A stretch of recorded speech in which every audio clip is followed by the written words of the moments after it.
First job of the day. Look at this beautiful FN2 Civic. Rich has given me the V's because it's early. Yeah, what a stunner. So in the house today, we're having a Tegiwa catback exhaust, mated to a Jap speed manifold, and then we're going to map her up on the Ecutek system. So here we go.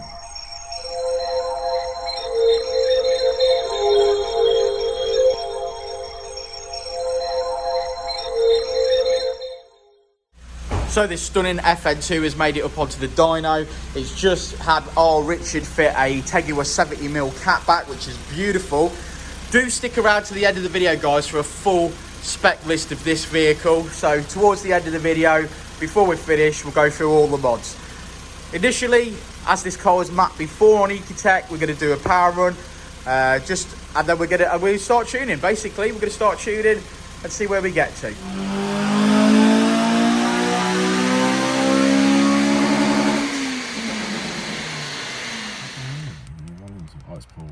I'm glad we can't hear it. Why would we want to hear that? Yeah, it's a good job, ain't it? Well, we did catch it, so we can prove it that this guy listens to Justin Bieber. Yeah, we can. Yeah, it was there.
Feels lovely red FN2 in the house today.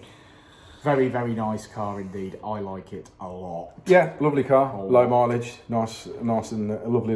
Yeah, it's a good example, isn't it? Yeah, bought it in, fitted a Tegiwa 70mm. We've got a custom 2.5-inch exhaust, which to be fair, looked pretty good, and I think he's going to put it up for sale. Yep. So if anyone's in the market for a cheap exhaust, hit him up. Definitely worth some money, that. Definitely worth some money.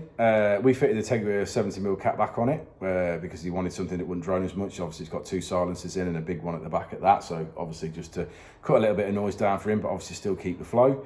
It's got quite a lot of mods on this car. It's got FD2 oil pump. He's got Skunk 2 Pro Series inlet manifold. He's got the 72mm throttle body. He's got Skunk 2 large bore induction kit. What else has he got on it? Jap speed. 4-to-1, and then the Tegiwa 70mm catback. Yeah, well spec, nice car. Well spec, nice mods on this car. I would expect, well, personally, I would have expected maybe 225 to 230 for this car, somewhat similar to Dan's.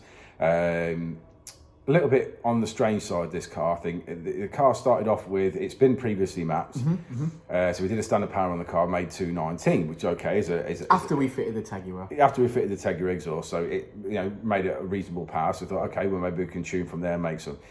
So anyway, we started tuning all the way through. Made some improvements, which was nice. We ended up with about 17 wheel horsepower peak as an increase. We started off at 174, I believe the wheel horsepower was. We finished at 190 was where we finished.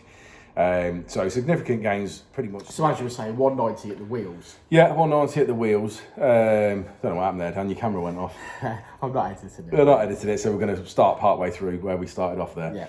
Yeah, so they don't care about that. No, they don't.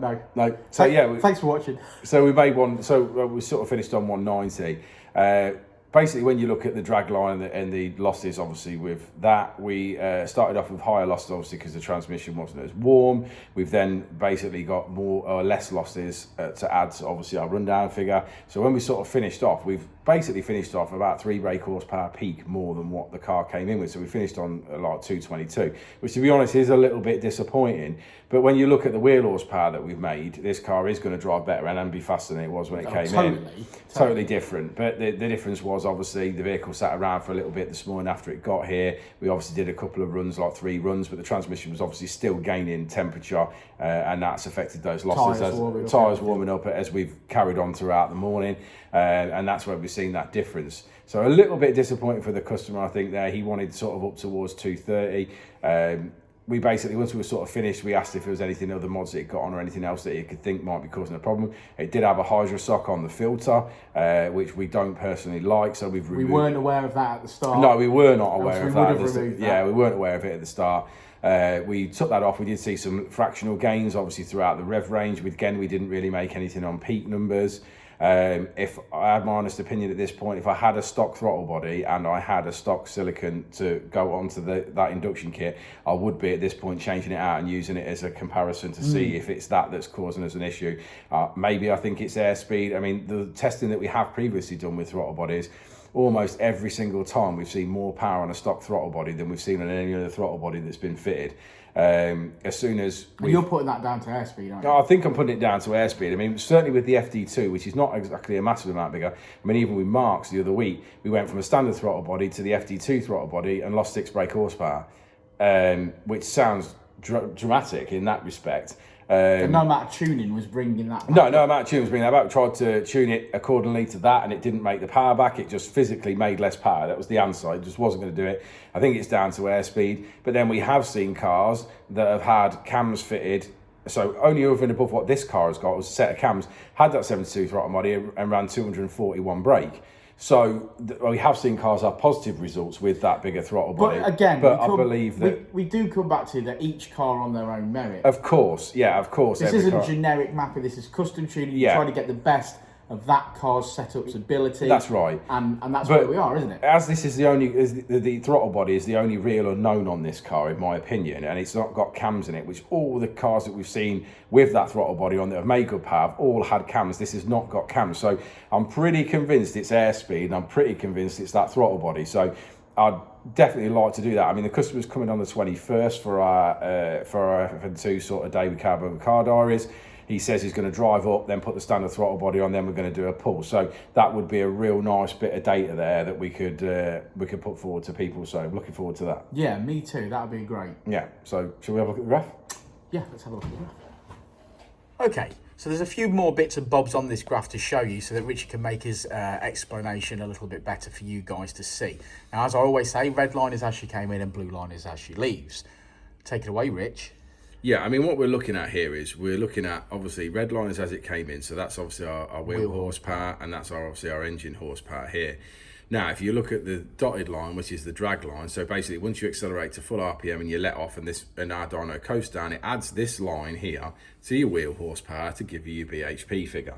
So obviously the transmission was still warming up at this point, so obviously we've gained more power at the top end. This may have not gone up and quite peaked as much, for example, if it had that amount of same losses there and then done. And then obviously as we've been mapping the car this morning, everything's got warmer, everything's got looser. We've then created less drag on the rundown, as you can see clearly between the red and the blue line, and then obviously that what it has in turn done is equaled out at the top end. So when you're looking at our peak numbers, we've gone from 219 to 222, but that is because everything was warming up and we've made less transmission losses as we've gone. But if you look at the literally look at the wheel horsepower, we've gone from 173.6 to 189.8. So there's a significant amount of difference there. So what we're talking about is, and when we always say, if you comparing dynos, compare wheel horsepower, because everything after that point is a calculation based on things like temperature, barometric pressure, drag, so temperatures, tyre temperatures, transmission temperature, all that sort of stuff. So this just proves an example. It's just that all that stuff, all that data that is inputted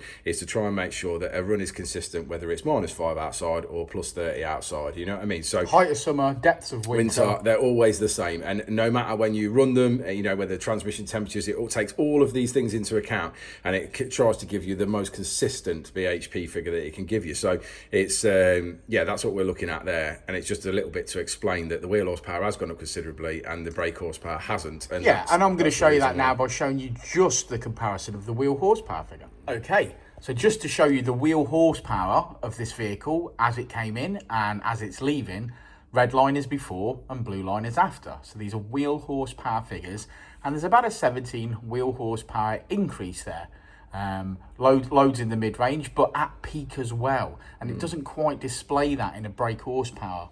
No, I mean, physically that's raw data, and the beauty of that is that this car is going to feel faster no matter what. Absolutely. You know, no matter what. But we're just unfortunately at the power of the correction gods today, and it's it doesn't look that sort of impressive. And unfortunately, I do believe that we would have made more had we have been on the stock throttle body as well. So I think they're coming back to test, so that'll be an interesting. And as you can see, it revs out to 8.6 like all tuned FN2 should. But there you go. So there you go. That's our little test for today. Thanks for sticking around to the end of the video, guys. Like and subscribe and all that jazz.